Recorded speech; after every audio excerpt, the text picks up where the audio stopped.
Donc bonjour tout le monde et bienvenue dans Monsieur Manga se présente. Et aujourd'hui on parle de iSilent Voice. iSilent Voice est un manga écrit et dessiné par Yoshitoki Oima. Au Japon il est édité par Kodansha et en France c'est Kiun qui l'édite. Le manga est sorti d'août 2013 à novembre 2014. Résumé, Shoya Ishida vit en combattant l'ennui par les jeux les plus insensés qui lui viennent à l'esprit. Un jour, Shoko Nishiyama rejoint sa classe d'école primaire et essaie de s'y faire une place. Mais cette dernière est atteinte de surdité et va causer quelques soucis à ses camarades. Ce qui va permettre au jeune Shoya de s'occuper en profitant des faiblesses de celle-ci. Mais tout cet amusement se retournera contre lui. Une fois lycéen, Shoya, qui décide de revoir une dernière fois Shoko pour s'excuser, va finalement se rapprocher d'elle à travers la langue des signes. Avant de commencer, je tiens à dire ceci, ce manga est un shonen, il a été publié en France dans la collection Shonen de Kiun, et au Japon, il est publié dans le Weekly Shonen Magazine, un magazine qui publie des shonen, mais surtout qui publie Fairy Tail, Hippo, ou encore Seven Deadly Sins. Donc ouais, ce manga a été publié aux côtés de gros shonen neketsu, et il a marché. Ça me choque toujours autant de voir un manga aussi atypique être publié dans un magazine shonen, et surtout dans un magazine shonen mainstream où il y a du Fairy Tail, du Seven Deadly Sins ou du Hippo. En plus, iSilent Voice est bien loin derrière les classiques neketsu où les personnages se tapent dessus à tire-larigot. Ce qui montre bien que le genre shonen ne se limite pas qu'à de la baston, tout comme le genre shoujo ne se limite pas qu'à de la romance. Et il faut savoir que ce titre a eu du mal à sortir. Allez, petit moment histoire. En 2008, soit 5 ans avant la publication du premier chapitre du manga, l'auteur avait gagné le prix des débutants du Shonen Magazine avec le pilote de iSilent Voice. Inspiré de sa mère qui est une interprète en langue des signes, l'histoire est partiellement autobiographique car l'auteur s'est remémoré certains souvenirs et certaines personnes. Bien qu'elle ait gagné le premier prix avec son one-shot, ça n'a pas abouti à une publication. Et c'est en 2009 qu'elle a lancé une adaptation du roman cyberpunk Marduk Scramble. C'est vers la fin de la publication de cette série de SF que son éditeur lui propose de refaire un one-shot sur iSilent Voice. Celui-ci aboutit sur la série dont je vais parler aujourd'hui. Alors, vous l'avez compris, ce manga parle d'handicap et surtout de surdité. Tout au long du manga, on va voir des personnages réagir vis-à-vis de l'handicap de Shoko. On aura le droit à tout un éventail de personnages. De la mère qui s'inquiète pour l'handicap de sa fille et qui veut la protéger en la rendant plus forte, quitte à paraître pour une grosse mégère. Les enfants qui, d'abord intrigués, trouvent fatigant de devoir s'adapter à l'handicap car ça leur demande trop d'efforts. Ou encore d'autres enfants qui se moquent d'elle de manière innocente sans savoir qui la blesse et sans essayer de comprendre ce qu'est un handicap. Le professeur qui lui aussi ne veut faire aucun effort et qui, sous ses airs d'adulte respectable, est encore plus méprisable que les enfants, qu'on pardonne plus facilement car ce sont des enfants. La petite sœur qui a vécu toute sa vie avec l'handicap de sa sœur et qui veut la protéger, quitte à la surprotéger en lui barrant la route du reste du monde. Ou encore le gars qui lui aussi a vécu le harcèlement, pas à cause d'un handicap, mais à cause d'une différence physique. Et en grandissant, il va devenir un justicier du harcèlement, devenant lui aussi un petit peu ce qu'il déteste. Je profite de ce moment pour parler un peu plus en détail de certains personnages du manga qui sont vraiment fascinants. Tout d'abord, Shoya. C'est un gamin de 10 ans, tout ce qu'il y a de plus normal. Il s'amuse avec ses potes, mange des gâteaux, joue au catch et à la PlayStation, il ignore les filles et passe son temps à se chamailler avec. Et un jour arrive une fille sourde. Et Shoya, il comprend pas ce que ça veut dire être une fille sourde. Et donc il essaie juste de la faire réagir. Et finalement, son petit jeu se transforme en harcèlement. Et lorsque ces bêtises vont se retourner contre lui, il va se retrouver seul. Ses amis vont se liguer contre lui, le bourreau finit ainsi victime. Et c'est là qu'on voit que Shoya n'a jamais vraiment eu de véritables vrais amis. Il traînait avec lui, mais étaient-ce vraiment des amis fidèles? Le genre d'amis qui te suit même lors de coups durs. Des coups comme ceux qu'un garçon plus vieux pourrait te donner. Enfin bref. Après tout ça, Shoya va donc se retrouver rejeté du reste de ses amis, vivant ainsi en exclu. Il va petit à petit se construire une carapace qui va devenir avec le temps une phobie sociale. Ça va aller à un tel point qu'il n'arrivera même plus à regarder les gens ou à parler avec eux. L'auteur a même réussi à représenter tout le long du manga cette phobie à travers des croix qui barrent le visage des personnes que Shoya ignore. Les gens que Shoya ignore ont le visage barré. Au début, il y a du monde, voire il y a quasiment tout le monde. Puis, avec le temps, des gens vont briser la carapace du paria. Leurs croix vont se décoller de leur visage. Et c'est aussi un moyen graphique très simple pour connaître l'état d'esprit de Shoya vis-à-vis des personnages. S'ils les détestent, ils ont le visage barré, sinon on voit leur tête. Malgré toutes ces épreuves, Shoya est un garçon qui va culpabiliser toute sa vie.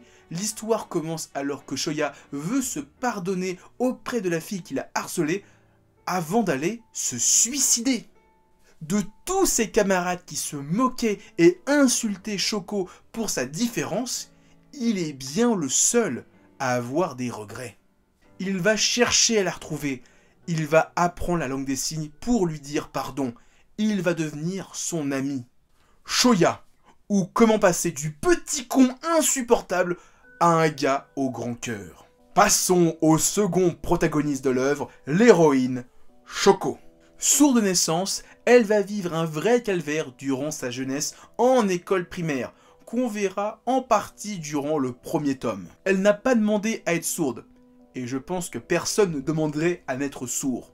Mais sa timidité plus son handicap l'ont isolée du reste du monde. C'est un personnage avec beaucoup de faiblesses au départ, mais quand on la revoit adolescente, les épreuves du passé l'ont forgée et l'ont rendue plus forte.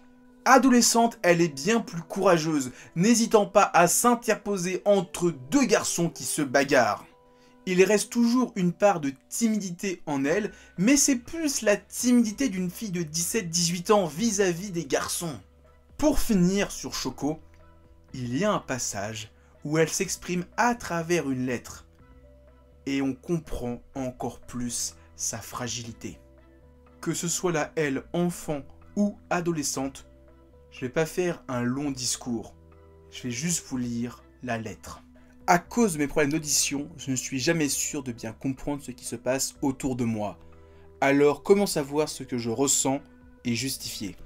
Bien sûr, je peux demander à quelqu'un de m'expliquer, mais j'ai toujours un temps de retard. Alors je me force à sourire, et je donne une réponse vague pour sauver les apparences. J'imagine que les autres élèves me trouvaient insensible et ennuyeuse. Malheureusement, je ne voyais pas de meilleure solution. Je m'arrête là, mais vous allez voir. Ce passage dans le manga, vous allez chialer. Vous allez chialer, c'est sûr et certain. Enfin, l'un des personnages qui m'a le plus surpris et le plus touché, je parle bien sûr de la mère de Shoko et de Yuzuru. Au début, elle apparaît comme une personne froide et distante envers sa famille, que ce soit sa mère ou ses filles. Mais à mesure que le manga avance, on découvre d'autres facettes de sa personnalité. Comme la raison pour laquelle elle veut rendre sa fille plus forte pour qu'elle arrête d'être embêtée par ses camarades de classe. Ou encore une partie de son passé qui lui a fait renoncer à ses larmes et qui l'a fait devenir plus forte pour elle-même et pour sa famille. Elle est tellement forte qu'elle pleure en cachette pour rester digne devant le reste du monde et même devant ses propres filles. Et putain, elle balance aussi des gigagifs de la mort qui tue. Alors, avant de continuer, j'aimerais parler de 2-3 événements importants du manga, donc zone spoiler. Tout d'abord, il y a la mort de la mamie de Shoko. C'est une scène pas du tout joyeuse. On te montre une mamie gâteau, super sympa avec ses petites filles, et boum, chapitre d'après, funérailles pour la mémé. J'en parle avec un petit peu de légèreté aujourd'hui, mais la première fois que j'ai lu, j'ai eu un coup au moral. Et même la seconde fois, et la troisième fois, et même la dernière fois que j'ai lu le manga, et ben à chaque fois, ça me fout le cafard. La série qui était jusqu'à présent plutôt guillerette, devient hyper triste à ce moment-là. Et c'est aussi avec ce passage du manga que la mère de Shoko et Yuzuru va avoir une énorme évolution à nos yeux de lecteurs. Car on apprend plein de choses sur son passé, et bon Dieu, qu'elle en a chié cette pauvre femme. Alors quand en plus t'as des petits cons qui martyrisent sa fille à H24, tu comprends pourquoi elle te balance des claques de cow-boy comme ça. Un autre passage fort en émotion, c'est la tentative de suicide de Shoko. Ben oui, quitte à parler de la mort d'un personnage, autant aller jusqu'au bout, non? Et on va parler aussi un peu de suicide. Yay! Ce passage est choquant. T'as Shoya qui a de plus en plus d'amis. Ils passent des moments heureux avec Shoko. Ils vont même à une foire pour voir un feu d'artifice. Et puis là, boum! Shoko monte sur un balcon et tout bascule. Cette scène est d'une puissance et personne n'est préparé à subir ce passage qui est impressionnant. Et en plus c'est un passage de fantôme. Et je vous le dis pas, mais le tome suivant s'est fait bien attendre. C'est le genre de fin de chapitre qui te rend fou pendant une semaine pour les lecteurs de scan ou plusieurs mois pour ceux qui soutiennent les éditeurs. Enfin bref, tout ça pour dire que Yoshitoki Oima n'aime pas ses personnages. Faut être fou et complètement tordu pour faire subir autant de choses pour notre plus grand plaisir. Et ce que je dis s'applique aussi à sa nouvelle série. Et quand je dis s'applique, c'est surtout la composante mortelle, qui est bien plus présente. Au passage, allez lire To Your Eternity. Je vais profiter aussi un petit peu de la zone spoiler pour parler de la fin du manga. Il y a un truc qui m'a toujours interloqué, c'est la fin de la relation entre Shoya et Shoko. Pendant toute l'œuvre, on nous montre les deux se tourner autour. Tu sens qu'ils s'apprécient et plus si affinité, si tu vois ce que je veux dire. Pourtant, malgré ça, l'auteur ne conclut pas cette intrigue. Je demande pas un mariage ou un truc du genre, et on se doute qu'ils vont finir ensemble dans un salon de coiffure. À la fin du manga, cette relation n'est pas conclue. Il n'y a rien qui est dit ou suggéré qui montre qu'ils finissent ensemble. Parce que juste tenir la main pour aller à la cérémonie de majorité, je trouve ça un poil léger. Comme j'ai dit juste avant, l'auteur ne semble pas aimer ses personnages et va leur faire subir 1001 supplices pendant 7 tomes. Et elle va jusqu'au bout en ne nous montrant pas une happy ending. Je dis pas que l'histoire finit mal, mais juste nous dire qu'ils vécurent heureux et eurent beaucoup d'enfants dans leur salon de coiffure, ça aurait été la cerise sur le gâteau.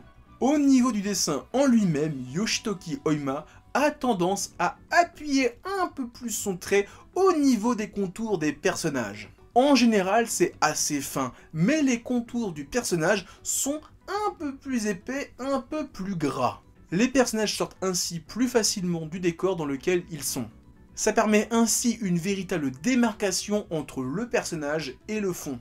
Au cinéma, on réglerait ça avec des focales avec un fond légèrement flouté pour laisser sortir plus facilement le personnage. Mais dans A Silent Voice, tout reste sur le même plan. Et pour différencier les plans, on a cette différence de traits et d'épaisseur.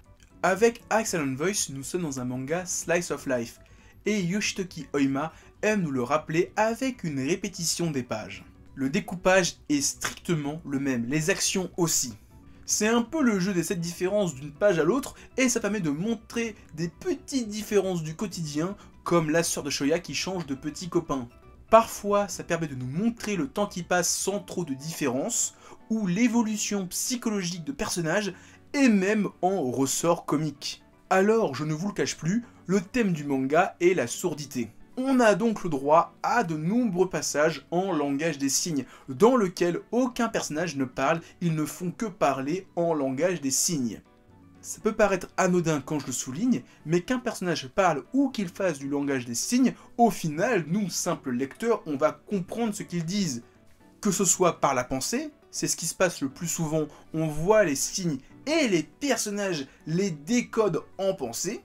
Si je dis tout ça, c'est que finalement, en manga, qu'ils parlent ou qu'ils fassent des signes, c'est du pareil au même pour nous.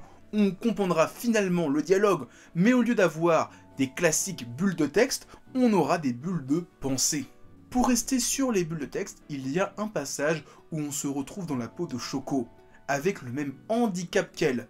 On doit donc lire des bulles à moitié effacées, comme si on lisait mal le texte, comme si on entendait mal les mots. C'est une représentation hyper intéressante de la sourdité. Quitte à parler de ce passage, il y a un autre passage très fort où on voit Shoko dans un monde où tout le monde parle comme elle. Et quand on pense à tout ça, à ces bulles de dialogue, ces bulles de pensée, le langage normal, le langage des signes, comment ils se comprennent, on pense aussi à la façon de l'aborder dans un animé. Car oui, Silent Voice a été adapté en animé, et plus exactement en film d'animation. C'est Kyoto Animation qui s'est occupé de l'adaptation en long métrage d'animation. Et on est sur une production de Kyoto Animation, donc visuellement, c'est réussi. J'ai un petit peu de mal avec la VO de Shoko, normal elle est censée être sourde, et c'est un petit peu dérangeant d'entendre un japonais sourd, c'est bizarre. Je ne sais pas si la seiyuu japonaise est comme la comédienne française, à savoir une personne malentendante, mais c'est hyper bizarre à entendre la voix de Shoko parce que ça dénote complètement du reste du casting. Et c'est en même temps un petit peu normal. Mis à part ça, ils ont un petit peu charcuté l'histoire. En enlevant tout le passage sur le film que veut réaliser Tomohiro, qui est un petit peu la raison du rapprochement et la venue de certains personnages dans le groupe d'amis de Shoya et Shoko. Je comprends pourquoi ils l'ont enlevé, ça reste quand même assez secondaire à l'histoire et ça permettait ainsi de couvrir tout le manga. Mais en enlevant ça, ils ont enlevé certains passages très forts au niveau de la relation entre Shoya et ses amis. Car ce film est la raison de leur venue dans le cercle d'amis de Shoya. Là, ça pop comme ça, tu sais pas pourquoi.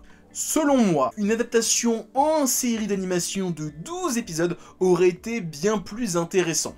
En conclusion, Silent Voice est un bon manga et aussi un bon shonen, bien loin de ce qu'on a l'habitude de voir. C'est aussi un manga qui est fort en émotion avec des personnages attachants. C'est aussi un manga qui va vous transformer. C'est ce genre de récit, une fois que vous l'aurez lu, vous verrez plus le monde du même œil. Vous verrez plus le monde du manga du même œil. Vous en sortirez grandi en tant qu'individu et en tant que lecteur. Et vous en sortirez grandi en tant qu'individu et en tant que lecteur. Car un petit peu comme les personnages de ce manga, vous aussi, vous aurez évolué en tant qu'individu. Tout ça pour dire que quoi que vous fassiez, soit vous regardez le film, soit vous lisez le manga, mais il faut absolument que vous découvriez Silent Voice. Donc voilà, c'est tout ce que j'avais à dire. Avant de vous quitter, pensez à mettre plein de pouces bleus, partagez la vidéo, et laissez des commentaires. Et surtout, en description de cette vidéo, vous trouverez des liens pour aller sur mon Facebook, mon Twitter et mon Discord. Allez, à plus tout le monde et continuez à lire des mangas.